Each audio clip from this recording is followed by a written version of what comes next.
आप सभी का स्वागत है योग और स्वास्थ्य पर आधारित हमारे इस बेहद खास कार्यक्रम स्वस्थ विचार में। मैं हूं आपके साथ आपका साथी विकास।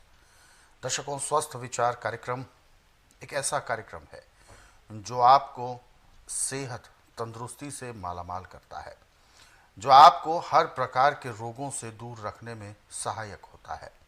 ये कार्यक्रम केवल एक मनोरंजन का विषय नहीं है, ये कार्यक्रम के एक मात्र कार्यक्रम ही नहीं है, बल्कि एक ऐसा आपके समझ लीजिए एक ऐसी पाठशाला है जिसमें आपको रोज़ाना नए नए अध्यायों को पढ़ाया जाता है और आप शिक्षार्थी रूप इसमें जुड़ते हैं, उन नुस्खे उन उपचारों को समझते हैं जो रोगों के लिए काम आते हैं। यानी रोगों को दूर करने के जो तरीके हैं, जो फॉर्मूलाज हैं, वो सब आपको पता चलते हैं। रोगों के लक्षण आप स्वयं पहचान सकें और रोगों को समाप्त करने के लिए आप स्वयं से प्रयास करें और उन उपचारों को आप जानें, यही हमारे इस कार्यक्रम का मूल उद्देश्य है। और इन सभी विषयों में हमारा मार्गदर्शन करते हैं जाने माने असाध्य रोग निवारक गायत्री सिद्ध पंडित श्री लक्ष्मण दास रतन भारद्वाज जी। तो चलिए सबसे पहले गुरु जी का स्वागत करेंगे और कार्यक्रम की शुरुआत करते हैं। गुरु जी, आपका बहुत बहुत स्वागत है। नमस्कार। नमस्कार।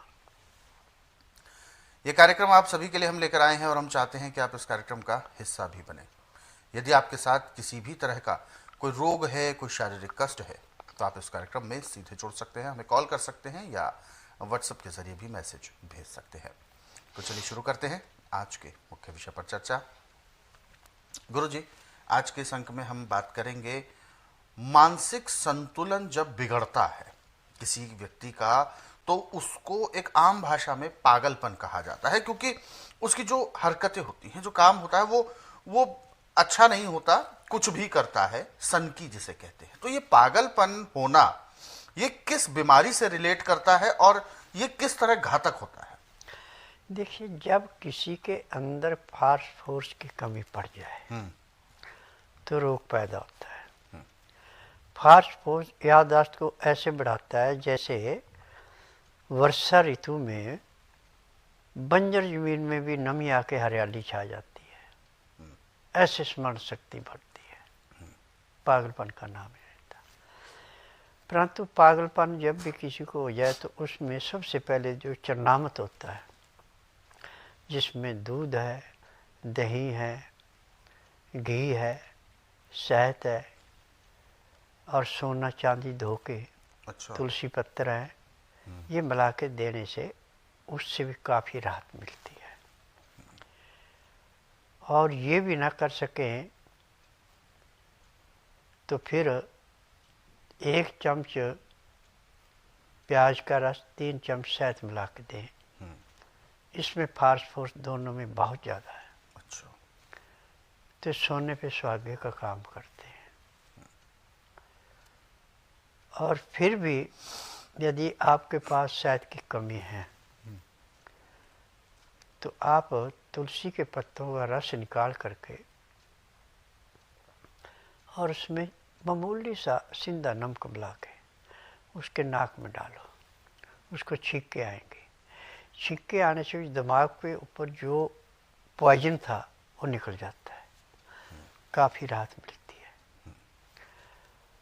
और इसमें एक सबसे बड़ी बात यह है कि जिसको भी पागलपन आ जाता है उसका नमक बंद करा दिया जाता है। अच्छा। यदि उसको हम नमक देते हैं तो उसका पागलपन और तेजी से बढ़ता है। नमक की जगह पे हम शहद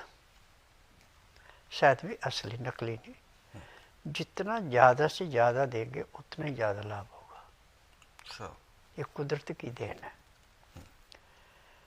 और एक सबसे बड़ी बात यह है कि ऐसे को अनानास का रस और संतरे का या सेब का रस, पहले इसको दोनों को लग लग निकालें। अनानास भी पका हुआ होना चाहिए, पीले रंग का, कच्चे का नहीं निकालना। और संतरा भी पका हुआ चाहिए। और सेब आजकल सिकुड़ जाता है, उसको केमिकल में रख के फिर बेचते हैं, ये वो नुकसान करेगा। यदि आपके पास ताज़ा सेब आ रहा है तो उसका रस है। सेब का रस, अनानास, स्मरण शक्ति को बढ़ाने के लिए और खून की कमी को पूरा करने के लिए अमृत समान है। अनानास का रस और संतरे का भी, दोनों में से एक मिलाना, चाहे संतरा मिलाओ चाहे सेब मिलाओ। ये भी आपके प्लेटलेट बड़ी तेजी से बढ़ाता है। बहुत सी चीज़ें ऐसी हैं जो कि दिल को पहचान ही नहीं पड़ती, सीधी जाके खून में मिल जाती हैं। उनमें 1 नंबर पे शहद है, 2 नंबर पे अनानास, संतरे का जूस या सेब का जूस है। ये जब भी किसी को ऐसी हलचल हो जाए या शरीर कमजोरी आ जाए तो 25-25 ग्राम दोनों ले लो, 50 ग्राम। 50 ग्राम पीने में 20 मिनट का समय लगा है। देखो आपकी याददाश्त, हीमोग्लोबिन कैसे तेजी से बढ़ता है। अब हमारे पास आयुर्वेद में एक नहीं सैकड़ों दवाइयाँ हैं, परंतु समय के अनुसार जिस चीज़ की जैसी जरूरत पड़ी वैसी बताई जाती है। अब इसमें प्याज का रस आराम से मिल जाता है, प्याज की आपको कमी नहीं है, परंतु प्याज सफ़ेद रंग का होना चाहिए या लाल रंग का, भूरे रंग का नहीं लेना। 1 चम्मच प्याज का रस है, 1 चम्मच शहद है तो 4 चम्मच उसमें प्याज का रस मिलाना, तब जाके इसकी मान्यता होती है। और ऐसे भी जो इसको दूध पीने को देना है तो 1 चम्मच गाय का घी और 3 चम्मच शहद मिला के जब दूध में देंगे तो उसकी याददाश्त भी बड़ी तेज़ी से बढ़ती है, क्योंकि शहद और घी बराबर मात्रा में देंगे तो जहर बन जाएगा। अच्छा। जब एक दूसरे से 1.5 दुगने होंगे तो अमृत बन जाएगा। और शहद की एक सबसे बड़ी पहचान यह है कि शहद जमा हुआ है, अब थोड़ी देर उसको गर्म जगह पर रखे पिघल जाएगा असली शहद, और गर्म पानी के अंदर उस बर्तन को रखे उसको गर्मी लगे पिघल जाएगा, परंतु जिसमें चीनी मिली होगी वो पिघलेगा नहीं। तो शहद असली चाहिए। और ऐसे भी आपने टेस्ट करना है तो आप उंगली शहद में लगा कर आँखों में जैसे काजल लगाते ऐसे लगा लें, 1 मिनट के लिए तो आपकी आँखें बंद हो जाएंगी, बहुत तेज लगेगा, और 1 मिनट में आँखों से पानी निकल के शहद भी निकल जाएगा, आँखें चिपकेगी नहीं और आँखों की रोशनी भी बढ़ेगी।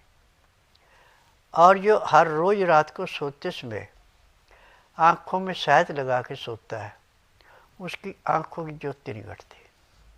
अच्छा, ये भी है। तो ऐसे में गुरुजी कहा जाता है कि कोई व्यक्ति, अगर कोई बच्चा जैसे जन्म से ही अगर इस तरीके की कमी होती है तो बच्चा तो इस तरीके के उपचार नहीं कर पाता है, नवजात की बात। बच्चे के लिए सबसे बेस्ट है कि गाय का घी गर्म किया, जैसे 50 ग्राम घी गर्म किया हमने तो उसमें 1.5 ग्राम आपने सिंधा नमक मिलाना है गर्म करते देखो। अच्छा। और जब नीचे उतार लेना तो उसमें आधे ग्राम के लगभग कपूर मिला देना। अब वो बच्चे के नाक में 2-2, 4-4 बूंद हर घंटे 1.5 घंटे बाद डालते जाओ तो दिमाग के चारों तरफ जो नज़ला जमता है उसको ये पिघला देता है।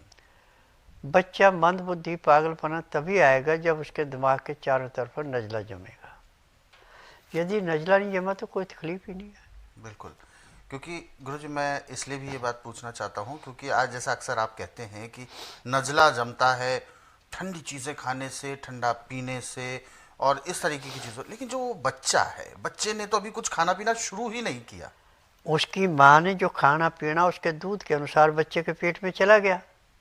अच्छा, वहाँ से हो जाता है। अच्छा, वो वैसी तासीर बच्चे के ऊपर असर करती है। हाँ, जैसा माँ ने जो सेवन किया है। हाँ। तो क्या ये जन्म से पहले क्या बात है या जन्म के दौरान? जब बच्चा माँ के पेट में है, यदि माँ ठंडी चीज़ों का सेवन उस टाइम ज़्यादा कर रही है हाँ। और बेड रेस्ट ज़्यादा कर रही है तो वो मंदबुद्धि बच्चे होते हैं। अच्छा।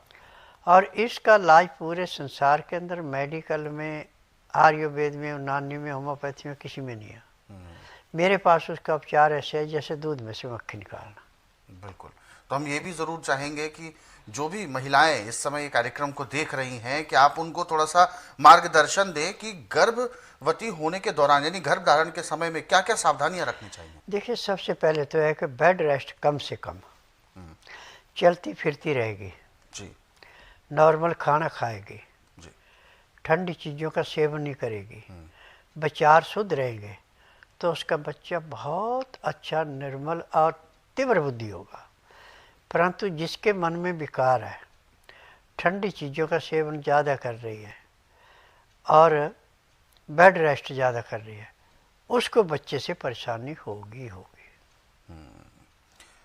तो जो भी कार्यक्रम को देख रहे हैं वो सभी इस बात को ज़रूर ध्यान रखें, जो जो टिप्स गुरुजी ने बताई हैं उसको ज़रूर फॉलो करें जब भी आप गर्भावस्था के दौरान होते हैं, क्योंकि गर्भवती महिलाओं के लिए सबसे ज़रूरी चीज़ें हैं कि नियमों का पालन करना।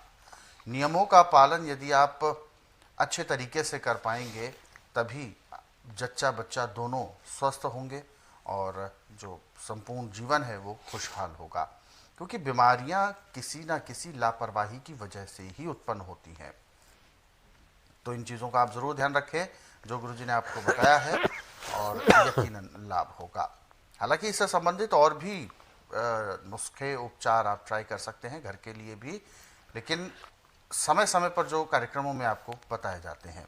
अगर आप संक्षिप्त तौर पर पढ़ना चाहते हैं तो स्वस्थ विचार पुस्तकों के जरिए पढ़ सकते हैं।